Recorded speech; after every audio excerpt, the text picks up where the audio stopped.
The Legend of Lord Ayyappan, an audiobook adaptation for Samsara Sagas. Long ago, when the world was young and the boundaries between the celestial and the mortal were thin, the heavens themselves began to falter.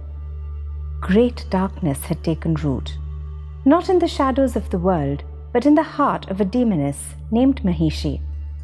She was powerful, terrifying, and by the laws of the universe, untouchable. She had secured a boon that turned the tides of logic. She could only be defeated by a child born of Shiva, the master of ascetic destruction, and Vishnu, the preserver of life. The gods looked at this requirement and saw an impossibility. Shiva, the eternal hermit, and Vishnu, the cosmic protector, represented two ends of the infinite spectrum. To unite them was to ask the ice to meet the fire without extinguishing itself. But chaos does not care for logic, and so the impossible happened. In a moment of perfect cosmic synergy, Shiva united with Vishnu in his enchanting ethereal form of Mohini. From this union of opposing forces, asceticism and beauty, destruction and preservation, a child was born. He was named Dharmasashta, the master of Dharma. He was not born to rule as a king, but to restore balance to a world tipping toward the abyss. He was found in the forest by King Rajashekara of Pandalam, a royal child abandoned in the wild, wearing nothing but a bell around his neck. The king, childless and yearning, named him Manikandan, the one with the bell. Manikandan grew up with the grace of a prince and the soul of a forest dweller. He possessed a physical prowess that stunned the court and a wisdom that silenced the elders. But perfection in a world defined by insecurity is often seen as a threat. The queen, clouded by a jealous minister, feigned a mysterious, fatal illness. The cure, she whispered, could only be found in the milk of a leopard. It was a death sentence disguised as a medical necessity. Manikandan knew exactly what this was. He knew the politics, the malice, and the intended end of his life. But he did not argue. He did not defend his status as a prince. With a quiet grace, he walked into the dense, dark Pampa forest, the very place he was born. There, he confronted Mahishi. The battle that followed shook the earth, but the result was inevitable. This was the son of two worlds. He defeated the demoness, not with a flourish of ego, but with the quiet necessity of someone simply fulfilling their purpose. When he returned to the palace, he did not come as a broken victim of a royal plot.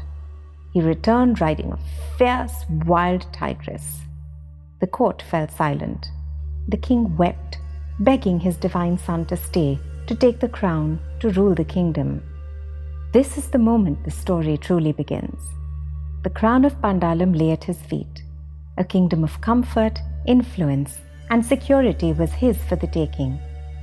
But Manikandan, the son of Shiva, looked at the throne and saw a cage. He chose instead the path of Vairagya, the path of detachment. He walked away from the crown, away from the expectations of the court, and away from the comfort of the palace. He climbed the high hill of Sabarimala, a solitary peak in the Western Ghats, and declared that he would live there as a celibate, an ascetic, and a guardian of his own soul. He did not just build a temple, he built a standard. He vowed to bless only those who were willing to do the hard work of self-control, those who would walk the 41-day path of purity, stripping away the noise of the world to meet him in the silence of the hill.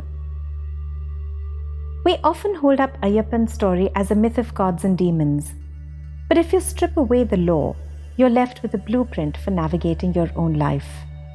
Because honestly, don't you feel like you're living in a version of this story right now? Here are 3 truths that Ayyappan's journey offers your life today. 1. The impossible knot. The gods were trapped by the demoness because they were looking for a conventional solution to an unconventional problem. They kept saying, "This is impossible." Maybe you're doing the same. You're trying to solve your modern burnout, your career dissatisfaction, or your personal loneliness using the same conventional tools that haven't worked for years. You're looking for a quick fix, a promotion, a new relationship, or more likes to solve a deep-seated unrest. Ayyappan teaches us that when the chaos is unique, the solution must be unique, even if it seems impossible or unconventional to others. So stop looking for the standard answer. What impossible solution is waiting for you to create it? 2. The Mahishi in the mind. Manikandan's battle with the demoness happened in the forest. But let's be real, that forest is your daily life. We all have a Mahishi, a recurring destructive pattern, negative self-talk, or a habit we know is poisoning us. We spend so much energy trying to outrun our demoness by changing our circumstances. Changing jobs, moving cities, buying new things, thinking that if we change the outside, the chaos will stop. Ayyappan defeated the demoness by stepping into the forest, not by fleeing it. Your peace isn't found by escaping your problems. It's found by walking directly into them, with discipline, until you're the one holding the power, not the fear. 3. The golden cage. This is the hardest lesson of all. Ayyappan was offered a kingdom, and he walked away. We spend our entire lives climbing the ladder, working for the title, the house, the validation, the throne. We are taught that success is the throne. But look at where you're standing right now. Are you happy, or are you just busy? Are you fulfilled, or are you just successful by someone else's definition? Ayyappan's ultimate sovereignty wasn't found in ruling a kingdom. It was found in refusing to be ruled by the kingdom's expectations. True freedom isn't the ability to have everything. True freedom is the ability to walk away from the things that demand you sacrifice your soul to maintain them. So ask yourself, what throne are you currently fighting to keep? What are you afraid to walk away from because you think that's where your value comes from?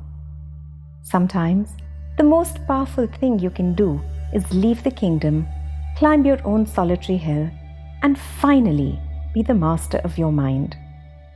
The story of the two-god son ends here, but the journey to your own sovereignty, that starts the moment you decide to turn around.